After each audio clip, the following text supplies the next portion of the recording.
No. But that's what our sanctions are designed to do. They're designed to hurt poor and average people the most. Back when Rex Tillerson was Secretary of State, he publicly said we could tell our sanctions on North Korea were working great because poor fishermen were washing up on the beaches starved to death. Yay! We saved them by starving their poor people.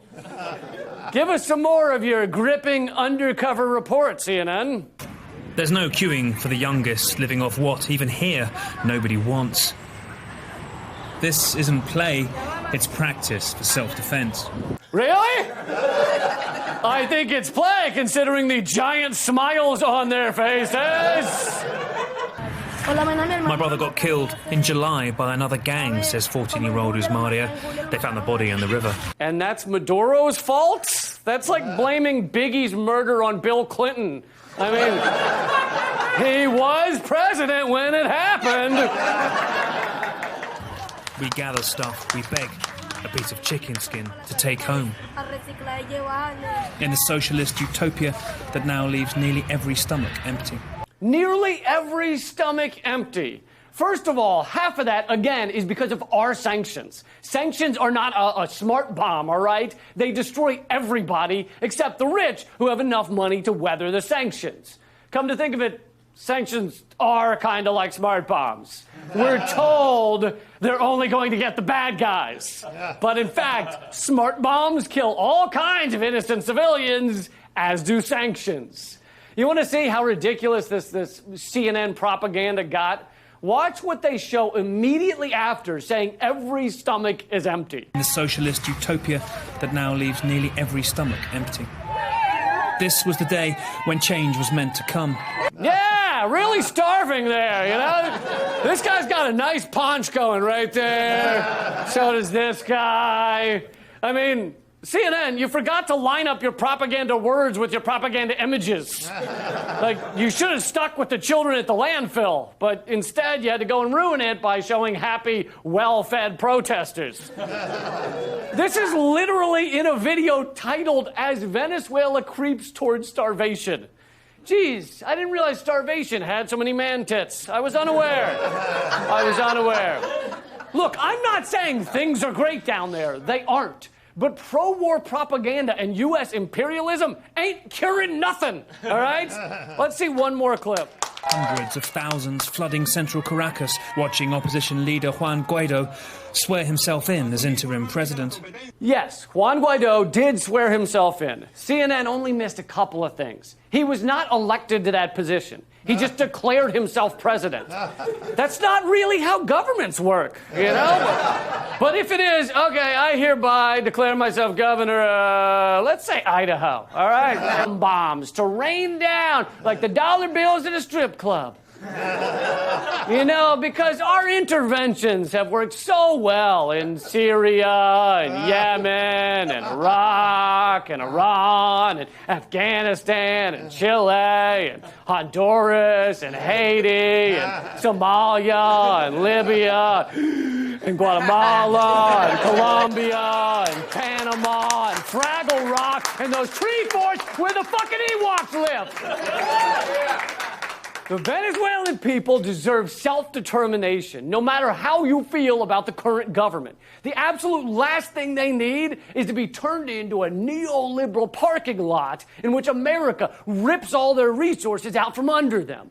But I found out I actually owe CNN an apology. They are not propaganda. That video I showed you just happens to be their style, all right? They do it the same way with every country. I found out they recently made this one about the United States. Walking through America's streets, we witness the world's worst poverty crisis.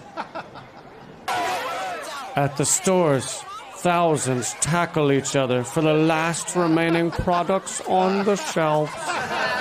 This may look like playing, but in fact it's practice for murdering lots of people. People on trampolines. This is what capitalist utopia looks like.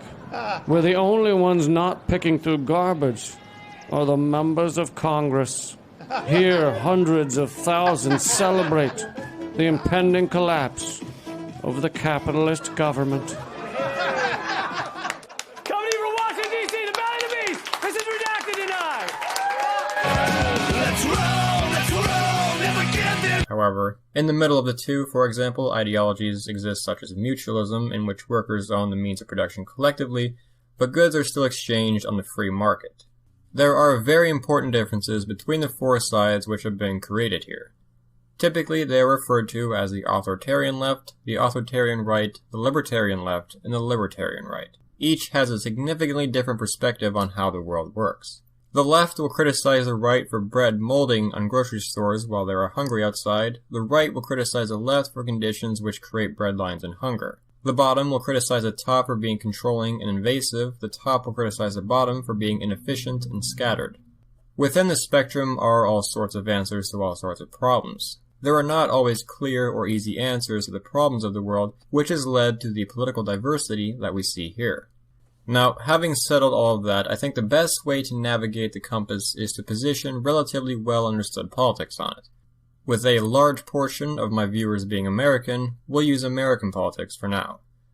The two main parties of the United States are the Democrats and the Republicans, also known as the Liberals and the Conservatives.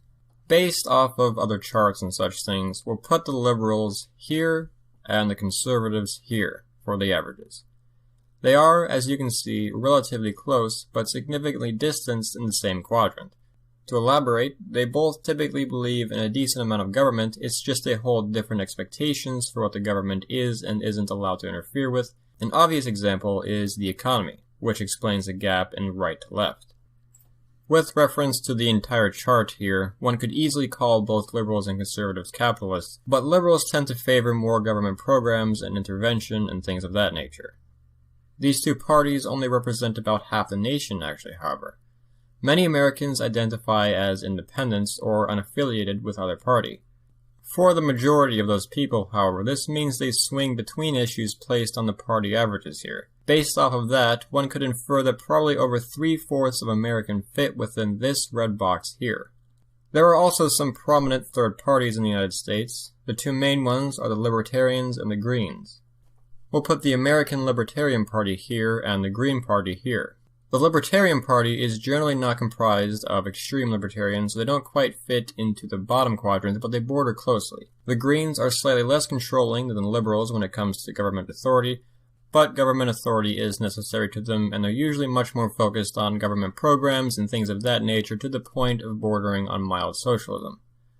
A very substantial portion of the United States population fits into the authoritarian right quadrant, and interestingly, we can see that a miniature graph could be created within the top right quadrant. Let's plot some very relevant leaders on here from this election and last election to help clarify. Donald Trump, Ted Cruz, Barack Obama, Hillary Clinton, Bernie Sanders, Gary Johnson, Ron Paul, and Jill Stein.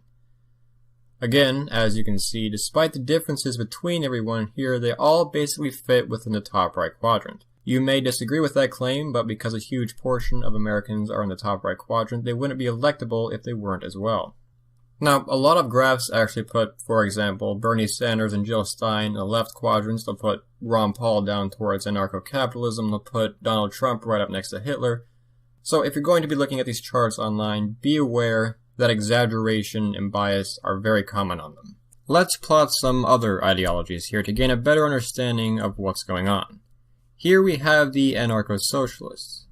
Anarcho-socialists typically favor the destruction of the state and replacing it with horizontal collectives which vary in structure depending on specific ideology, but the main ideology here is anarcho-communism. Here you have the anarcho-capitalist movements. You have here also a belief that the state is unnecessary. Anarcho-capitalists believe that people are able to live in society and maintain the capitalist free market without the need of a state. You have up here more Marxist thinking. One of the main Marxist ideologies is Marxism-Leninism, which we'll place here. Now, this can be a bit trickier because traditionally, Marxist-Leninists believe a strong worker state is necessary to overcome capitalism at first, but then gradually the government should back off as the workers become more anarchistic. Others believe on holding on to a strong state indefinitely, which is responsible for directing what they see as the liberation of the working class into socialist economics. Up here, also towards authoritarianism, we can place fascism. Fascism is typically about giving the reins to the state, but economically fascists can be more divided. Some are more socialist, some are more capitalist, so the average fits about here. To match famous recent world leaders and philosophers and such as this, we can add Hitler, Stalin, George Washington, Thomas Jefferson, Noam Chomsky, Milton Friedman, and Margaret Thatcher. I hope that this is giving you a good sense of how all this fits together, but there is a major problem with this chart. The chart is pretty much strictly looking at level of government authority and economic beliefs. It's not the greatest at looking at the intricacies of social philosophy and policy. Technically speaking, an individual who is very socially liberal, believes in gay marriage, feminism, is pro-choice, etc., but a strong authoritarian government and complete free market capitalism belongs here. Likewise, an individual who believes the anarcho-communist model of society is ideal, but is pro-life, anti-feminist, white nationalist, would fit around here, technically speaking. Person A would socially not identify with the far right, person B would socially not identify with the far left, but on this chart, they're matched, when outside of this chart, they're considered on different ends of the spectrum. So, this chart is not perfect. It's meant to be more general or introductory. To really understand political differences, you have to look at ideologies individually. For more videos like this and videos on many other subjects, be sure to check out Fire of Learning and subscribe. Thank you for watching. By the way, Fire of Learning is on Facebook and now Instagram. Links to both are in the description. I plan to use social media to post things that I wouldn't really dedicate a whole video to, such as interesting facts and information or relevant updates to the channel. I've had a page for the channel on Facebook for a while now, and I'll be honest, I hate the Facebook page setup. You go on your page and you're suddenly spammed with all these insights and tips on how to function the page, and just owning a page on there has definitely gotten worse over the years. But I will definitely try to use that in Instagram